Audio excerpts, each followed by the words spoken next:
दोस्तों, ऐसा आपको भी कई बार लगा है क्या कि कभी कभी जो आप चीज़ प्लान करते हैं, जैसा आप सोचते हैं कि अब ऐसा होना चाहिए, अब ऐसा होना चाहिए, इस चीज़ के होने के बाद ऐसा हो जाए, लेकिन वो चीज़ वैसी नहीं होती जो आप सोचते हैं। अगर इसको मैं और शॉर्ट और सरल भाषा में कहूँ तो जब चीज़ें आपके हिसाब से नहीं होती। ये एक किताब है जिसको हम समझने वाले हैं, जिसको लिखा है यहाँ पर हेमंत सुनीम ने, और हम जानेंगे इसका वैसे किताब का जो रियल नेम है जिसको हम हैं वो है when things don't go in your way, यानी जब चीज़ें आपके अनुसार नहीं होती। तो इसको समझो, जिंदगी हमेशा वैसी नहीं होती जैसी हम चाहते हैं। कभी कभी रिजल्ट्स हमारी मेहनत के बावजूद खराब आता है, कभी कभी हमारे पर्सनल रिश्ते टूट जाते हैं, चाहे हमने उसे दिल से ही क्यों ना निभाया हो। कभी सपनों की नौकरी मिलते मिलते रह जाती है, उससे उस पल लगता है जैसे पूरी दुनिया ही हमारे खिलाफ है। लेकिन सच्चाई ये है कि यही पल हमें बनाते हैं और यही पल हमें तोड़ते हैं। इस पूरे किताब को कि जो चीज़ हमारे हिसाब से नहीं होती तो ऐसा क्यों होता है, ऐसी क्या गलती कर दी है हमने, क्योंकि कई बार हमें ऐसा लगता है कि सामने वाले जिसे हम देख रहे हैं वो जैसा सोचता है उसकी ज़िंदगी वैसे ही प्लान उसने पहले से करके रखी है और उसके साथ होता भी वैसा ही है, लेकिन हमारे साथ ऐसा नहीं होता। तो इस चीज़ को आज हम एक कहानी के माध्यम से समझने की कोशिश करेंगे। उम्मीद करेंगे कि चीज़ें आपको काफ़ी हद तक समझ में आएगी। हमारे पात्र का नाम होगा हेयर। हेयर नाम का एक लड़का था, उसे इंजीनियरिंग की उसने बहुत मेहनत से पढ़ाई करी, बड़े बड़े सपने देखे और सपनों के साथ उसने अपनी पढ़ाई भी कंप्लीट कर ली। हर दिन रात भर मेहनत करता था और उसकी सिर्फ एक ही ख्वाहिश थी, एक बहुत बड़े MNC कंपनी में नौकरी मिल जाए। कॉलेज खत्म हुआ, प्लेसमेंट शुरू हुआ, पहली कंपनी में रिजेक्ट उसे कर दिया गया, दूसरी कंपनी में भी रिजेक्ट कर दिया गया और तीसरी में भी। कहीं ना कहीं उसके दिमाग में एक सवाल आता था कि मैं इतना मेहनत किया है, मुझे सब आता है, आखिर मेरे से बढ़िया, बेहतर और एक कह सकते हैं एलिजिबल कैंडिडेट उस कंपनी के लिए कोई नहीं हो सकता। जो मेरे से एवरेज लोग हैं उनको मिल जा रहा है और जो मैं इतना ज़्यादा टैलेंटेड हूँ, स्किलफुल हूँ, मुझे काम भी अच्छे से आएगा, मुझे नहीं रख रहे ये लोग, मैं अपॉइंट नहीं हो रहा। ऐसा हो क्यों रहा है? क्या मेरे अंदर कोई कमी है या मेरी किस्मत ही खराब है? हाँ, अक्सर लोग किस्मत को भी ज़्यादा दोष देते हैं। उसके दोस्त को ऑफर लेटर मिलने लगे और वह अभी खाली हाथ बैठा हुआ है। तो रात को अकेला बैठकर वह सोचता था, क्यों मैंने इतनी मेहनत की, फिर भी क्यों? तो सबसे बड़ा सवाल आता है भावनाओं का तूफान। उसने अपनी ज़िंदगी में 3 भावनाएं लगातार घूम रही होती हैं और पहली जो भावना है जो आपके और हमारे ज़िंदगी में भी काम करती है वो है निराशा, डिसअपॉइंटमेंट। उसने सोचा था सब कुछ प्लान के हिसाब से होगा, लेकिन कुछ भी उसके रास्ते पर नहीं चला। और जब चीज़ें हमारे हिसाब से नहीं चलती तो हम क्या हो जाते हैं? उदास, निराश, हताश। वो भी वही हो गया। दूसरी चीज़ कंपैरिजन, तुलना। कंपैरिजन किससे किया? अपने से एवरेज लोगों के साथ में। दोस्तों को देखता था और खुद को असफल मानता था कि बताओ उस तक को इतना अच्छा मिला, उस तक को पहले अटेम्प्ट में रख लिया और मैं 3 बार कोशिश की और तीनों बार ही मुझे रिजेक्ट कर दिया गया, आखिर क्यों? तीसरा गुस्सा यानी एंगर, किस्मत पर, सिस्टम पर और कभी कभी या खुद से ज़्यादा खुद पर, खुद के नसीब पर, कि आखिर लग रहा है मेरी किस्मत ही ऐसी बनाई गई है। तो ये जो सारी चीज़ें, यही वह दौर है जब इंसान को लगता है कि अब तो सब खत्म। और इसीलिए आपने कई बार लोगों को देखा होगा, एक ऐसा शब्द जिसे मैं शायद नहीं बोलना चाहता लेकिन ज़रूर कहूँगा, और वो है डिप्रेशन। किताब और उसकी सीख। इसी मुश्किल वक्त में उसके हाथ एक किताब लग जाती है, किसके? हेयर के।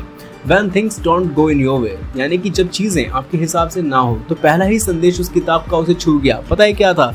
जिंदगी तुम्हारे प्लान के हिसाब से नहीं चलती, जिंदगी तुम्हें सिखाने के हिसाब से चलती है। उसको लगा, अच्छा अगर ऐसा होगा तो मेरे साथ आज नहीं तो कल जो चीज़ होगी उससे ज़्यादा अच्छी होगी जितना अभी मेरे साथ बुरा हुआ है। उसने इस चीज़ को अपने दिमाग में रखी और पहला सबक सीखा, स्वीकार करना। किताब में था, acceptance is a very best thing. जो चीज़ है, जो सामने है, उसे एक्सेप्ट करो। किताब ने उससे कहा कि जितना जल्दी तुम मान लोगे कि चीज़ें हमेशा तुम्हारे अनुसार नहीं होगी, उतनी जल्दी तुम्हारा दुख कम हो जाएगा। तो असली शक्ति उस इंसान के पास है जो हकीकत को स्वीकार कर लेता है। इमेजिनेशन में जाना ज़रूर, इमेजिनेशन नहीं होगी तो ज़िंदगी में इंसान बड़ा बनने के बारे में सोच भी नहीं सकता, लेकिन सच्चाई को एक्सेप्ट करना ये सबसे कड़वी चीज़ है। लोग नहीं करते, लेकिन आपको आज से ही करना चाहिए। हेयर ने सोचना शुरू कर दिया, हाँ अभी मुझे नौकरी नहीं मिली है, लेकिन इसका मतलब ये नहीं कि मैं निकम्मा हूँ। इसका मतलब बस इतना है कि मुझे और सीखने की ज़रूरत है और तब तक मेरे लिए और भी बेहतर चीज़ तैयार हो रही होगी।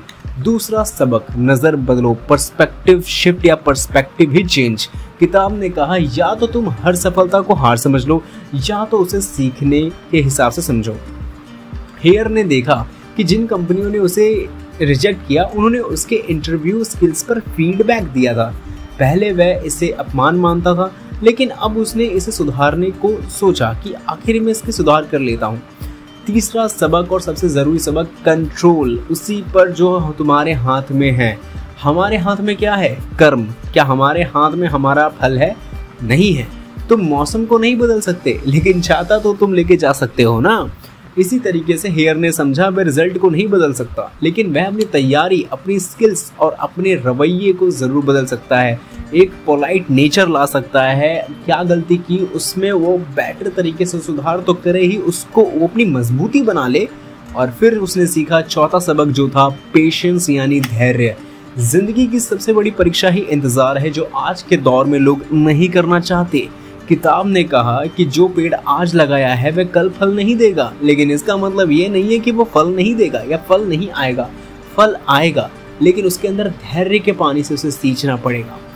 हेयर ने छोटे छोटे कोर्स किए, स्किल्स सीखे और समय का इंतजार किया। किस समय का? जब अपॉर्चुनिटी उसके पास खुद आएगी। तो पांचवा सबक, ग्रेटिट्यूड। जितना भी है, जो भी है, उसको शुक्राना अदा करना सीखो। हमेशा हम बंगला साहब जाते हैं और हमेशा जो है गुरु के सर में गुरु के पास अपना सिर लेके जाते हैं और उनके खुद के पैर में अपना सर नवा देते हैं। क्यों? क्योंकि हम शुक्राना अदा कर रहे हैं, क्योंकि हमारे माँ बाप ने हमें अपना जीवन दिया है। तो सबसे ज़्यादा शुक्राना उनके लिए। और दूसरा, इस धरती पर हम सांस ले पा रहे हैं, हम एक अच्छे घर में रह रहे हैं, हमारे पास खाने का साधन भी है, हमारे पास पहनने को ढंग के कपड़े भी हैं, हमारे पास बात करने के लिए अच्छे लोग भी हैं। ये शुक्राना नहीं देने वाली बात है तो और क्या है, क्योंकि आपके पास जो चीज़ है वो शायद किसी पर वो भी नहीं है। किताब में लिखा था जब चीज़ तुम्हारे हिसाब से ना हो तो उन चीज़ों पर ध्यान दो जो तुम्हारे पास अब भी है। तो हेयर ने महसूस किया कि उसके पास परिवार है, दोस्त है, सीखने का मौका है। उसने शिकायत करना बंद किया और आभार करना शुरू किया। तो परिवर्तन क्या हुआ वो भी समझना ज़रूरी है। कुछ महीनों बाद जब उसने नए कॉन्फिडेंस और नए स्किल्स के साथ इंटरव्यू दिए तो इस बार उसे रिजेक्ट नहीं किया। उसे एक कंपनी में नौकरी मिली, लेकिन सबसे बड़ी बात यह नहीं थी कि उसे नौकरी मिल गई। सबसे बड़ी बात यह थी कि अब वह किसी भी असफलता से डरता ही नहीं था। इस चीज़ में भी उसका फ़ायदा हुआ। बताओ कैसे? उसको अगर 3 बार रिजेक्शन नहीं मिली होती तो उसने इस किताब को पढ़ा ही नहीं होता कि आखिर कोई चीज़ उसके हिसाब से क्यों नहीं चलती। और क्योंकि अगर उसको पहले ही अटेम्प्ट में नौकरी मिल जाती और कहीं बाद में उसको उस नौकरी से निकाल दिया जाता तो उसे बहुत दुख होता। वो शायद सीखने की कोशिश भी नहीं करता।